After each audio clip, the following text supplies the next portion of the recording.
आदाब, नमस्कार। मैं वसीम अख्तर और आप देख रहे हैं द लीडर हिंदी। यूपी की जिला बरेली में बारात घर, होटल, धार्मिक स्थलों पर बुलडोजर एक्शन के बाद अब नगर पंचायत के कब्जे को ही ध्वस्त कर दिया गया। नहर विभाग की ज़मीन पर स्विमिंग पूल बना दिया गया था। यहां भारी फोर्स की मौजूदगी में बुलडोजर चलाया गया है। इस बीच बैरिस्टर असदुद्दीन ओवैसी की पार्टी IMIM ने मस्जिद पर बुलडोजर एक्शन की मुखालफत की है। फतेहगंज पश्चिमी टोल पर भीषण हादसा हुआ है। हंगामे के बीच पुलिस ने शव को पोस्टमार्टम के लिए भेज दिया। खेत से गाय को भगाने के चक्कर में एक किसान की मौत हो गई। पुलिस ने 2 ऐसे बदमाशों पर गोली चलाई है जो गाजियाबाद और सीतापुर से जेल जा चुके हैं। बहू को पता नहीं, सास ननद ने बेच दी कार और बाइक। अशरफ खान छावनी के नाले में किसका शव मिला। पार्षद अनीस सकलैनी की बेटी ने किस लिए की press conference. The leader Hindi पर खबर चलने के बाद मोहल्ला जखीरा में सड़क निर्माण का काम तेज हो गया है। खबरें और भी हैं, आइए आपको सभी की तफसील बताते हैं। तोड़ दिया गया नगर पंचायत का बनाया स्विमिंग पूल। आखिरकार 10 साल बाद नगर पंचायत के सैथल हाफिजगंज मुख्य मार्ग पर बनाए गए स्विमिंग पूल को धराशायी कर दिया गया। इस पूल के संबंध में शिकायत हुई थी कि इसे नहर की जमीन पर कब्जा करके बनाया गया है। शिकायत पर जांच के बाद 2017 में नगर पंचायत को कब्जा हटाने का नोटिस भेज दिया गया था, लेकिन मामला ठंडे बस्ते में पड़ा रहा। लेकिन अब आकर DM से शिकायत के बाद कब्जा हटाने के लिए कमेटी गठित कर दी गई। SDM ने नायब तहसीलदार को मजिस्ट्रेट नियुक्त करने के बाद फोर्स की मांग की। इस तरह आज बुलडोजर चलाने के बाद स्विमिंग पूल को तोड़ दिया गया। सरकारी जमीन पर कब्जा ले लिया गया है। गाजियाबाद सीतापुर में बचे, बरेली में खाई पुलिस से गोली। रात फिर 2 बदमाशों पर पुलिस ने गोली चलाई है। उनके पैर छलनी हो गए हैं। इनके नाम जफर उर्फ जफरुद्दीन 24 साल निवासी बैकुंठापुर थाना भोजीपुरा और सुदामा उर्फ केशव दिवाकर 23 साल निवासी धनेरा थाना नवाबगंज, हाल पता करमपुर चौधरी थाना इज्जत नगर है। भमोरा पुलिस को इनकी तलाश मोबाइल लूट और बाइक चोरी की वारदात को लेकर थी। रात उनका पुलिस से आमना सामना रामपुरा बुजुर्ग अंडरपास के पास हो गया। पुलिस ने उन्हें पकड़ने के लिए रोकना चाहा तो भागने लगे। पुलिस का कहना है कि दोनों ने गोली चला दी। पुलिस इसके लिए पहले से तैयार थी। खुद को बचाते हुए पुलिस ने गोली चलाई तो सामने से चीखों की आवाज आई और फायरिंग बंद हो गई। पुलिस ने टॉर्च की रोशनी डाली तो दोनों जमीन पर गिरने के बाद करा रहे थे। उनके पैर में गोली लगी थी। दोनों कुछ ही देर में पुलिस के कांधों पर दिखाई दिए। उन्हें इलाज के लिए जिला अस्पताल ले आया गया। बकौल पुलिस दोनों बदमाश गाजियाबाद और सीतापुर में भी जेल जा चुके हैं। उनसे क्या क्या बरामदगी हुई है, CO आंवला नितिन कुमार की जुबानी सुनवाते हैं। हाल ही में थाना भमोरा क्षेत्र अंतर्गत हुई बाइक चोरी की घटनाओं तथा अन्य घटनाओं के दृष्टिगत वरिष्ठ पुलिस अधीक्षक महोदय के निर्देशन में घटनाओं के अनावरण हेतु विविध टीमों का गठन किया गया था, जिसमें सर्विलांस संबंधी टीम तथा पूर्व के अपराधियों को ट्रेस करने के लिए टीम तथा क्षेत्र में निरंतर चेकिंग और निगरानी की जा रही थी। इसी क्रम में इंटेलिजेंस डेवलप हुई कि 2 व्यक्तियों को थाना भमोरा क्षेत्र अंतर्गत रामपुरा अंडरपास के पास संदिग्ध व्यक्तियों को देखा गया है। आवश्यक एहतियात बरतते हुए पुलिस टीम मौके पर पहुंची तो दोनों व्यक्तियों को जो रुकने के लिए चेकिंग के लिए कहा गया। इनके द्वारा जो ये रुके नहीं, पुलिस टीम पर फायरिंग की गई। जवाबी कार्रवाई में पुलिस टीम द्वारा भी फायरिंग की गई, जिसमें दोनों के पैर में गोली लगी है। इनसे जब पूछताछ की गई तो इनके जो एक की पहचान जफरुद्दीन जो कि थाना भोजीपुरा का रहने वाला है तथा दूसरा व्यक्ति सुदामा जो कि थाना इज्जतनगर का रहने वाला है के रूप में हुई। इनके चेकिंग की गई। इनके पास से जो चोरी की 2 बाइकें जो देवचराय एवं अन्य क्षेत्र से चोरी की गई थी बरामद हुई तथा 2 नाजायज तमंचा में जिंदा कारतूस बरामद हुए तथा 4 अदद मोबाइल, जिनमें 2 मोबाइल गत माह थाना इज्जतनगर के विलेधाम क्षेत्र अंतर्गत लूट की घटना कारित इनके द्वारा की गई थी। उसमें जो 2 मोबाइल लूटे गए थे वो भी इनके पास से बरामद हुए हैं। इनका दोनों का वृहद आपराधिक इतिहास है। अन्य जनपदों गाजियाबाद और सीतापुर से भी ये पूर्व में संगीन धाराओं में जेल में गए हैं। आर्म्स एक्ट और NDPS के भी इन पर मुकदमे हैं। पूछताछ के दौरान इनका एक साथी है आसिफ, उसका नाम भी प्रकाश में आया है। इन सभी घटनाओं में आसिफ भी इनके साथ में सम्मिलित था। उसकी जो नियमानुसार गिरफ्तारी की जाएगी।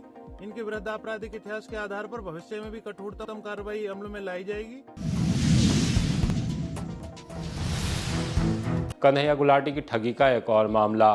कैनवेस कंपनी के मालिक और गुर्गों की ठगी का एक और मामला थाना बरादरी पहुंचा है। मोहन मौर्य का कहना है कि 5% मासिक ब्याज के झांसे में आकर अपने रिश्तेदारों के 36 लाख रुपए कंपनी में लगवाए।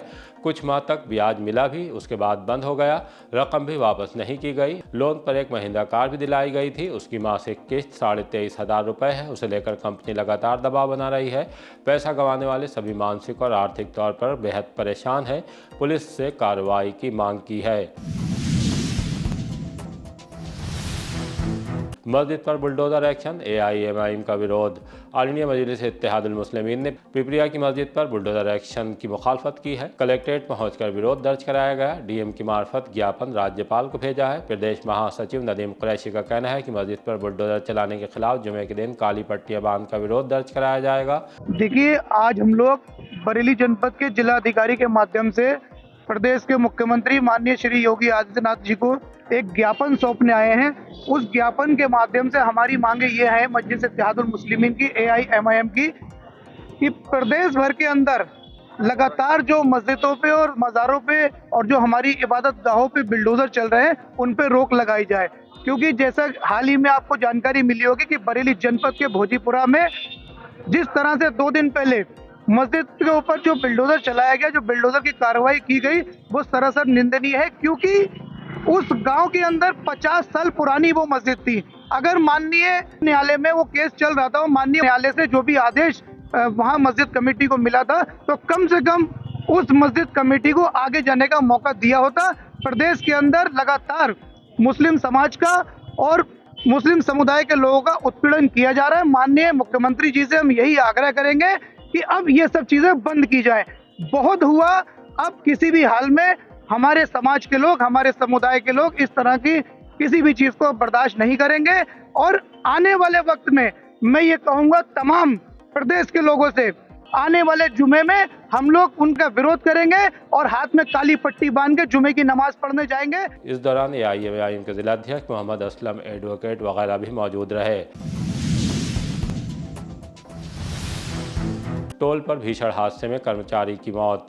फतेहगंज पश्चिम में सतोइया पट्टी पर टोल के पास तेज रफ्तार ट्रक ने डिवाइडर में पेड़ों को पानी लगा रहे कर्मचारी को टक्कर मार दी, जिससे परमानंद गंगवार 50 वर्ष निवासी गांव खिरका जगतपुर की मौके पर ही मौत हो गई। हादसे के बाद खलबली मच गई। टोल पर जाम लग गया। मृतक के परिजन भी पहुंच गए। विरोध में वो हंगामा करते हुए हाईवे पर जाम लगाने का प्रयास करने लगे, लेकिन पुलिस ने तत्परता दिखाते हुए जाम नहीं लगने दिया। ट्रक को कब्जे में ले लिया गया है और कड़ी कार्रवाई का आश्वासन दिया है। उसके बाद शव को पोस्टमार्टम के लिए भेज दिया गया। बिहार गया परिवार, चोरों ने साफ कर दिया मकान। प्रेमनगर थाने के एकता नगर में मकान पर ताला लगा देख चोरों ने काम दिखा दिया। कीमती सामान, जेवरात और जरूरी कागजात तक निकाल कर ले गए। ये मकान बिहार के सिवान निवासी सुधीर कुमार दुबे के पास है। उनका कहना है कि परिवार के साथ घर गए हुए थे, लौट कर आए तो कमरों के ताले टूटे थे। अंदर अलमारियां खुली थीं, उसमें रखे मंगलसूत्र, 2 चैन, 3 जेंट्स अंगूठियां, 7 लेडीज अंगूठियां, 2 कंगन, हार का पूरा सेट, ब्रिज वाली, कान के टॉप्स, बच्ची की कंठी वाली चैन, 4 सोने के सिक्के, चांदी के 15 सिक्के, 6 पायल, 2 सेट बिछिया गायब थी। उन्होंने चोरी के संबंध में थाने में तहरीर दे दी है। पुलिस चोरों तक पहुंचने के लिए CCTV चेक कर रही है। बहू को पता नहीं, सास ननद ने बेची कार बाइक। थाना कैंट में एक महिला चौंकाने वाला मामला लेकर पहुंची। उन्होंने पुलिस को बताया कि उनके पति सौरभ चंद की मौत हो चुकी है। मृत्यु प्रमाण पत्र भी उनके पास उपलब्ध है। उनकी एक कार और बाइक थी जिसको फर्जी तरीके से वारिस बनकर बेच दिया गया है, तब जबकि तहसील से किसी तरह का कोई वारिसान भी कार बाइक बेचने वालों को जारी नहीं किया गया है। RTO दफ्तर में फर्जी दस्तावेज लगाए गए हैं। आरोप लगाया कि ऐसा उनकी सास ननद ने मिलकर किया है। पुलिस ने मामला संज्ञान में आने के बाद गंभीर आरोप की जाँच शुरू कर दी है। खेत से गाय को भगाने के चक्कर में किसान की मौत। फरीदपुर के गांव देवरनिया में रहने वाले सीतराम 35 साल के खेत में गाय घुस गई। वो उसे भगाते हुए सड़क तक पहुंच गए। इसी दौरान तेज रफ्तार वाहन की चपेट में आ गए। इससे पहले कि उन्हें इलाज के लिए ले जाया जाता, मौके पर ही उनकी मौत हो गई। घर पर खबर मिलते ही कोहराम मच गया। उनकी पत्नी और 5 बच्चे बिलख उठे। पुलिस ने शव को पोस्टमार्टम के लिए भेज दिया है। यहाँ उनके भाई हेमराज ने हमें क्या जानकारी दी है, आइए आपको सुनवाते हैं। हेमराज, कहाँ रहते हो आप? दुरन्या के देव खेत में जाया है, क्या गई मारने ताई कोई बहान आओ मार चलो गो। कहाँ की घटना है ये? दुरन्या की है, सड़क पर। आपके कौन थे? क्या हाँ भाई था। कितनी उम्र रही होगी? जिनकी उम्र 30-35 साल। शादी हो रखी थी? हाँ शादी हुई है, फिर 5 बालक है, फिर 3 लड़की हैं, 2 लड़का। उधर भुता गांव के कल्याणपुर में कार की टक्कर से बुजुर्ग मेहदी हसन की मौत हो गई। खेत में सांप के काटने से पहुंच गए अस्पताल। थाना फरीदपुर के गांव खलपुर में रहने वाले सुरेश 30 साल खेत में भैंस के लिए चारा लेने के लिए गए थे। बरसीन काटने के दौरान खेत में छुपे सांप ने उनके दाहिने पैर में काट लिया। हालत बिगड़ने पर उन्हें उपचार के लिए जिला अस्पताल ले आया गया है। फिलहाल वो खतरे से बाहर बताए जा रहे हैं। सुरेश कुमार सांप ने काटा था। कहाँ पर काटा था? पैर में काटा, खेत पे गए थे तब काटा। क्या कर रहे थे खेत पे? बरसीन काटने गए थे। कब की घटना है ये? कल शाम की। बजट में किए गए अहम बदलाव से कराया रूबरू। इंस्टीट्यूट ऑफ कंपनी सेक्रेटरी ने जनकपुरी स्थित कार्यालय पर सेमिनार करके केंद्रीय बजट 2026 पर तफसील से बात की। बतौर एक्सपर्ट सतीश टंडन ने हिस्सा लिया। इनकम टैक्स, जीएसटी, कस्टम में किस तरह के संशोधन लाए गए हैं, इस पर तफसील से बात हुई। आइए आपको सुनवाते हैं। जो हमारे फाइनेंस मिनिस्ट्री की तरफ से जो बजट 26-27 आया था 2026-27, उसके ऊपर हमारे इंस्टीट्यूट ऑफ कंपनी सेक्रेटरीज की बरेली चैप्टर ने एक यूनियन बजट के ऊपर एक प्रोग्राम रखा था, 2 आवर प्रोग्राम रखा था, जिसमें हमने फाइनेंस बिल डिस्कस किया है। जितने भी income tax, GST and custom related amendments हुए हैं, हमने आज वो डिस्कस करे। हमारे मेंबर्स, हमारे fellow members, seniors, along with a chairperson, secretary and students, सब ने ये प्रोग्राम देखा and it was all together regarding the budget 2026। मैं बरेली चैप्टर की CS नेहा अरोरा, मैं चेयरपर्सन बरेली टीम के बिहाफ पे सभी को पहले तो आज इस बजट के लिए बहुत बहुत शुभकामनाएं देना चाहती हूँ। हमारे चैप्टर पे जितने भी हमारे सीनियर मेंबर्स थे, हमारे जितने भी कमेटी मेंबर्स हैं और स्टूडेंट्स हैं, सभी ने इसमें बहुत अच्छे से लार्ज नंबर्स में पार्टिसिपेट किया। हमारे साथ हमारे गेस्ट स्पीकर CS क्षितिज टंडन सर मौजूद रहे। उन्होंने हमें जितने भी की हाइलाइट्स है फाइनेंस बिल 2026 के, उनके बारे में बहुत अच्छे से हमें जानकारी दी। और इस बात की बहुत खुशी है कि फरवरी में हमारा फर्स्ट प्रोग्राम जो हमारे चैप्टर ने कंडक्ट किया, उसमें हमारे स्टूडेंट्स और मेंबर्स ने बहुत अच्छे से पार्टिसिपेट किया। और आगे भी मैं यही चाहूँगी कि हमारे प्रोग्राम्स इसी तरीके से कंडक्ट होते रहें। देखिए, इस बार जो निर्मला सीतारमण अपने फाइनेंस मिनिस्टर उन्होंने जो दिया है बजट, नॉट वेरी फ्रेंकली कि हाँ उन्होंने बहुत कुछ नहीं दी है, पुरानी चीज़ों को ही किया, लेकिन ये हम लोगों का जो इंडिया जो हम लोगों का नेशन है वो है हम लोगों का डेवलपिंग नेशन। तो उसके पॉइंट ऑफ व्यू से उन्होंने जो दिए इसमें, तो वो हम लोगों को कंपाइल हो करके पूरे इंडिया को लेकर के उन्होंने जो हाइलाइट्स दिए हैं, चीज़ों को दिया है, तो ये लॉन्ग इम्पैक्ट इसका जाएगा, नॉट इतनी जल्दी कि हम लोगों को इसका आएगा। अभी भी कई चीज़ों के बारे में नॉलेज जो हम लोगों को जो चल रही है, उसी के रिगार्डिंग हम लोग के CS चैप्टर पे, बरेली चैप्टर पे चेयरमैन नेहा अरोड़ा ने और सर ने जो एक स्टार्टिंग की है, तो ये तो आगे भी और भी प्रोग्राम्स चलते रहेंगे इसी तरीके पे। तो ये यूनियन बजट का जो मेन था वो इसमें अभी भी बहुत इम्प्लीकेशंस हैं, लेकिन आज सर ने जो हम लोगों को हाइलाइट्स बताए, इसके में इनसाइट्स दिया, so beautiful and wonderful programme. So thank you so much sir. और ऐसे ही हम लोग आगे भी प्रोग्राम करते रहेंगे और इसमें जो भी कॉम्प्लिकेशंस या हाइलाइट्स जो हैं वो हम लोग उसको कवर अप कराते रहेंगे। सेमिनार हुआ है, उसको लेकर आपका एक क्या मेन निकल के आता है कि हमको अब आगे किस तरीके से चीज़ों को देखना है? सर, ये मतलब जो भी सेमिनार हुआ है, वैसे डेली बेसिस पे हम लोग इतना न्यूज़ और चैनल देखते नहीं हैं, न्यूज़पेपर भी नहीं पढ़ते। इन सेमिनार्स के थ्रू हमारे को इन्फॉर्मेशन मिल जाती है, तो ये सेमिनार्स कंडक्ट होने अच्छे हैं। बहुत इन्फॉर्मेटिव रहा ये सेमिनार हमारे लिए। सर, मेरा नाम मनीत कौर है। मतलब ये जो भी सेशंस होते हैं बहुत इंसाइटफुल होते हैं, हमें अच्छी इन्फॉर्मेशन मिल जाती है। जो भी अमेंडमेंट्स वगैरह होती हैं जो फाइनेंस बजट में आए, उन सब के हमारी अच्छी इन्फॉर्मेशन मिली उसके। हाय, मेरा नाम गुरलीन है और हमारे इस चैप्टर पे आए दिन बहुत सारे सेमिनार्स और प्रोग्राम्स कंडक्ट करवाए जाते हैं। और आज का जो सेशन था बजट के ऊपर बहुत अच्छा था और बहुत कुछ इन्फॉर्मेशन हमें ग्रैब करने को मिली and it was pretty good. Sir, my name is Kriti Agarwal और ये सेशन बहुत इन्फॉर्मेटिव था और we get a very well information on the budget. Sir, मेरा नाम कमलजीत है और सर ने जैसे हमें बहुत अच्छे से समझाया बजट के बारे में। जैसे सर इससे पहले हमें डाउट था कि बजट में आखिर क्या क्या चीज़ें हैं, बट सर ने जो आज हमें समझाया वो काफ़ी अच्छी चीज़ें थी, तो हमें काफ़ी समझ में आया। Hi, my name is Hardik Saxena and the seminar was really helpful. It is really going to be help in the amendments related study in the future aspects. Ashraf खां छावनी में किसका मिला शव? थाना प्रेमनगर के मोहल्ला अशरफ खां छावनी में हार्टमैन के पास नाले में शव देखने के बाद खलबली मच गई। सूचना मिलने के बाद पुलिस पहुंच गई। शव की शिनाख्त 45 साल के आरिफ के तौर पर हुई। पुलिस ने मौत की वजह जानने के लिए शव को पोस्टमार्टम के लिए भेज दिया। यहाँ हमसे बातचीत में मृतक के भाई याकूब ने क्या जानकारी दी है, आइए आपको सुनवाते हैं। याकूब रात जो है वो गए थे इधर से, पता नहीं चला, रात में उनको हार्ट पड़ गया, वो नाले में गिर पड़े।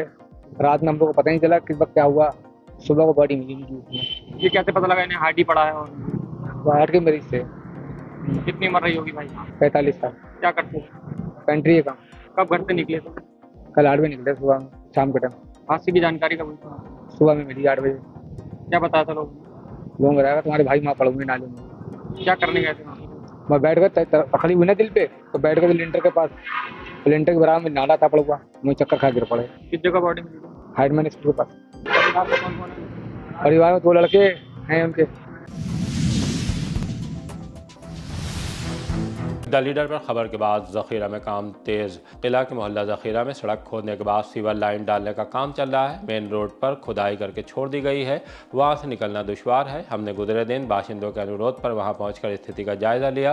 तब हमसे बात करते हुए लोग बेहद गुस्से में नजर आए थे। बताया था कि जनाजा तक कब्रिस्तान ले जाने में भारी मशक्क़त का सामना करना पड़ा है। 3 माह हो गए काम चलते हुए, लेकिन पूरा नहीं हो सका है। उन्होंने नगर आयुक्त से गुजारिश की थी कि वो एक बार कम से कम आकर हालात का जायजा खुद ले लें, लापरवाही सामने आ जाएगी।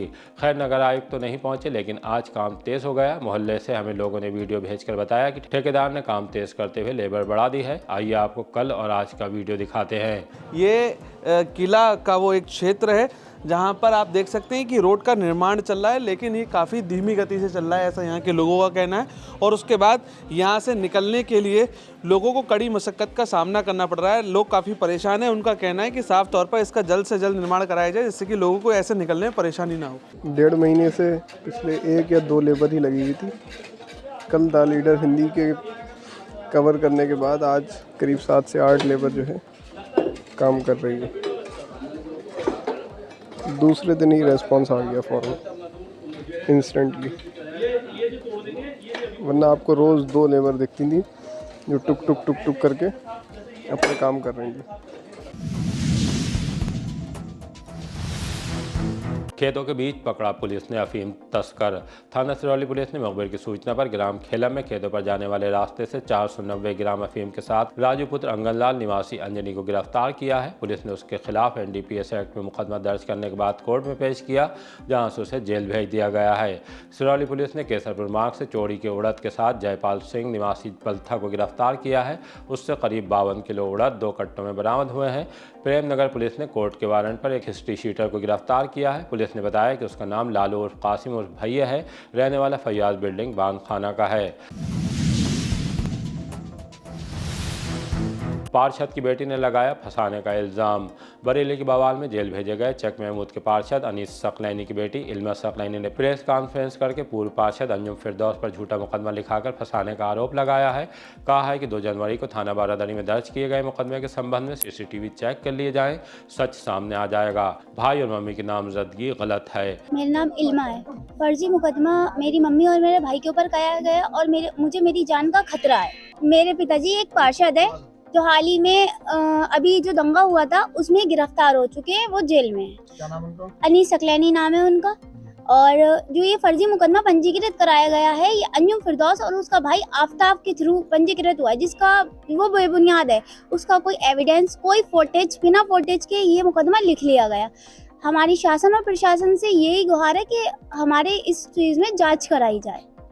और ये जो मुकदमा हुआ है हमारे ऊपर, इसमें किसी की भी मौजूदगी दिखाई नहीं गई है, क्योंकि मेरे पापा जेल में हैं। ये कहा गया है कि जेल में षड्यंत्र रचा है, जबकि जेल में मेरे पापा की मुलाकात हाई सिक्योरिटी में डबल जाली 2 से 3 गज की दूरी के बीच में होती है।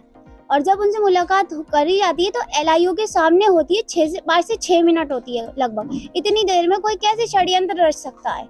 अगर षड्यंत्र रच भी अंदर से षड्यंत्र रचा जाएगा तो ये बाहर आगे सुपारी जो 5 लाख की बात रखी गई है कि 5 लाख रुपए दिए और एडवांस में 20,000 रुपए और तमंचा वगैरह दिया है। मेरी मम्मी के ऊपर जो कहा गया है ये सब झूठ है, क्योंकि हमें हमारे हालात इस लायक ही नहीं है कि हम किसी को सुपारी दे सके या पैसा देकर किसी की हत्या करा सके। हमारा घर भी टूटा फूटा है और हमारे पापा की जो पैरोकारी मैं कर रही हूँ वो भी लोगों से पैसा लेकर करती हूँ। मेरे पास इतना पैसा नहीं है कि मैं किसी से अपने आप ही जाकर कुछ भी कर सकूं। 9 गोदली कन्याओं का कराया भव्य विवाह। बाबा महाकाल सेवा ट्रस्ट ने प्रभात नगर के सोमनाथ मंदिर में 9 गोदली कन्याओं के विवाह का भव्य आयोजन किया। सभी जोड़ों को दैनिक जरूरतों का सामान भी उपलब्ध कराया गया। आशीर्वाद देने के लिए काफी संख्या में लोग पहुंचे। आज ये श्री सोमनाथ मंदिर के प्रांगण में बाबा महाकाल सेवा ट्रस्ट और यहाँ के लोगों के द्वारा 9 नव दंपतियों के लिए बहुत बड़ी सौगात आज दी है। उनका यहाँ सामूहिक विवाह कराया जा रहा है। यहाँ के लोगों ने बढ़ चढ़कर उसमें हिस्सा लिया है और इतने सारे उपहार लेकर आए हैं कि मुझे लगता है कि वो उपहार खोलते खोलते ही खुशी के मारे जो है उनका ठिकाना नहीं रहेगा। और जब कभी ऐसे जो जरूरतमंद लोग होते हैं और उनकी इस लेवल की शादी होती है जहाँ पर समाज के बड़े बड़े लोग उन्हें आशीर्वाद देने आते हैं, जहाँ समाज के रमाकांत जी जैसे पंडित उनको आशीर्वाद देते हैं, भगवान का प्रांगण है, तो ऐसे में उनका जीवन निश्चित रूप से खुशियों भरा होगा, स्वस्थ होगा और वो तरक्की की राह पर चलेंगे। तो मैं आपके माध्यम से भी सभी लोगों के लिए बहुत बधाई देता हूं कि इस तरह के कार्य आगे भी करते रहें और जितने ज्यादा हो सके उतने ज्यादा तरीके से करें। खासतौर से उपहार देने वालों को भी विशेष धन्यवाद। फर्जी नंबर प्लेट लगाने पर कर लिया गिरफ्तार। प्रेमनगर पुलिस ने टीवीएस स्कूटी पर दूसरे वाहन की नंबर प्लेट लगाने वाले शख्स को कोहाड़ा पीर फैयाज बिल्डिंग के पीछे से गिरफ्तार कर लिया। उसके खिलाफ लिंकर एनक्लेव निवासी मोहम्मद अली ने मुकदमा दर्ज कराया था। बताया था कि उनके वाहन की नंबर प्लेट किसी दूसरे वाहन पर लगा ली गई है। पुलिस ने मुकदमा दर्ज करने के बाद वो स्कूटी भी बरामद कर ली है जिस पर फर्जी नंबर प्लेट लगाई गई थी। इंस्पेक्टर प्रेमनगर ने बताया कि इमरान उर्फ शोभी को कोर्ट में पेश किया गया, जहाँ से उसे जेल भेज दिया गया है। इसी तरह की ताज़ा अपडेट जानने के लिए देखते रहिए द लीडर हिंदी। विदा लेने से पहले हमारी आपसे गुजारिश है कि हमारी रिपोर्टिंग पसंद आ रही है तो खबरों को शेयर कीजिए और हमारे चैनल को सब्सक्राइब करके हमारा हौसला ज़रूर बढ़ाइए।